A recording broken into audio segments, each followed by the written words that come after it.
So this is Nick Williams here with Chrissie Slade at her home outside Reading, and we're talking about your business, which is Gorgeous Guineas. You are the world's sole provider of aromatherapy products for guinea pigs. Indeed. A real micro niche business, and we've talked about kind of micro niching on other videos.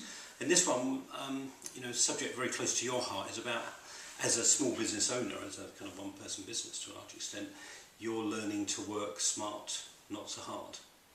So what does that mean to you, and how are you doing it? To me, that means trying to get as much as I can into as few hours as possible during the day, so I have the time to do other things that I want to do.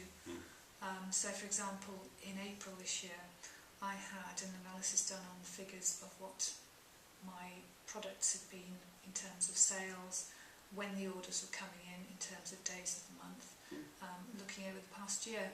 And that gave me some really useful information. So what I'm trying to do as a result of that is to cram all my orders into 3 days a week, so that people still get their orders in timely fashion, but that gives me 2 days a week to do other things. Great. And how did you do this analysis, out of interest? It was really easy because I found somebody on Elance. I just put the job out to Elance, got some quotes. Somebody in America happened to do it for me. Oh, yeah. So I sent them the spreadsheets from my sales for the last year, and they just did an analysis of the top products. I asked them for the top 15, so they worked out which the top 15 were, how much I'd sold of each, and that was my focus. So I've ditched some products now as a result of that. I've also cut down on the amount of packaging that I need. So for example, I'm no longer doing 50ml sizes of lotion, so that's one size of bottle gone. I've also cut out some other sizes which weren't selling particularly well, so just generally trying to cut things down a bit. And the other thing is looking at when the orders come in. Most orders are placed over the weekend, and the rest are fairly well spread during the week.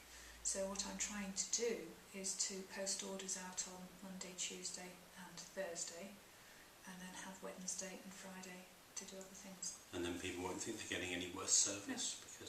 Because I've done my analysis. People shouldn't even notice the difference. You can always blame the postal system. That's always a good one. I don't know whether you know this concept. Do you know this idea of working in your business and on your business? Yes. So it sounds to me like you like working on your business as well as in your business, and perhaps I'll just explain.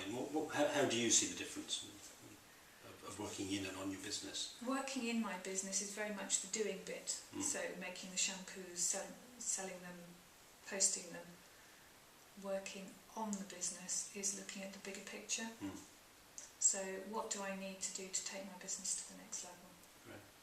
I think that's really important. That's why I wanted to raise this for anybody watching this, is that I think so many small business owners and entrepreneurs end up sometimes even falling out of love with their business, but at least kind of getting a bit bogged down with it because they're always working in it, and they never take that time to step back and work on it, which is, like you say, see the bigger picture, see what they could do better, see what new products they might want to develop down the line, see where they can rationalise things, make things work more effectively, introduce new systems. You've got a kind of systems background, haven't you? With I have. I IT. did project management in IT, so I'm quite used to doing things in a very structured, logical way. Right.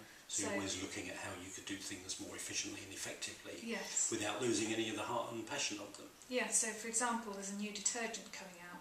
Well, it's actually arrived now. So what I'm doing is to reformulate all my products based on those. But obviously testing them first with the rescues that I work with, and only if everybody's happy that the quality is as good will I go over to that new detergent. It would make my life a lot easier because there's a different way of making it. It's a lot easier, it's a lot quicker, it's less hassle, it's less ingredients, but if the quality is not there to me, You won't do it. I won't do it. Okay, but I think that's really important. I just wanted to raise this thing about working in and on your business, that you enjoy both. You have to do both. I think anybody has to do that, and I think I really encourage you watching this, if you're thinking about running your own business or do it, take time out to sharpen your sword, to kind of stay in love with your business by looking at how to make it work for you as well as work for the client. Because you can just get too sucked into it.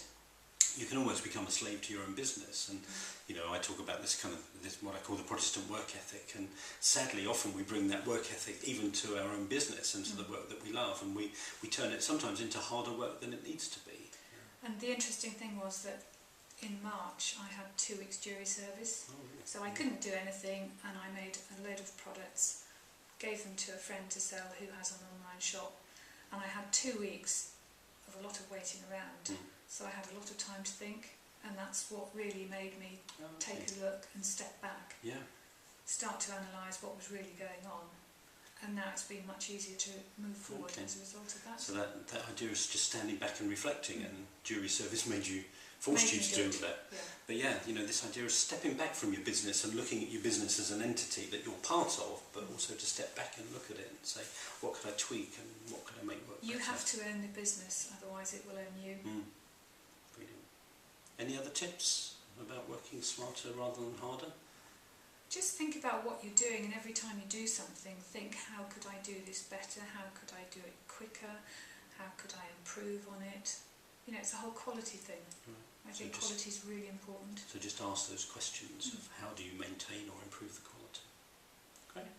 Well, thank you very much. Hope you've enjoyed watching this. Got some tips about how to work smarter and not harder, and how to work in your business as well.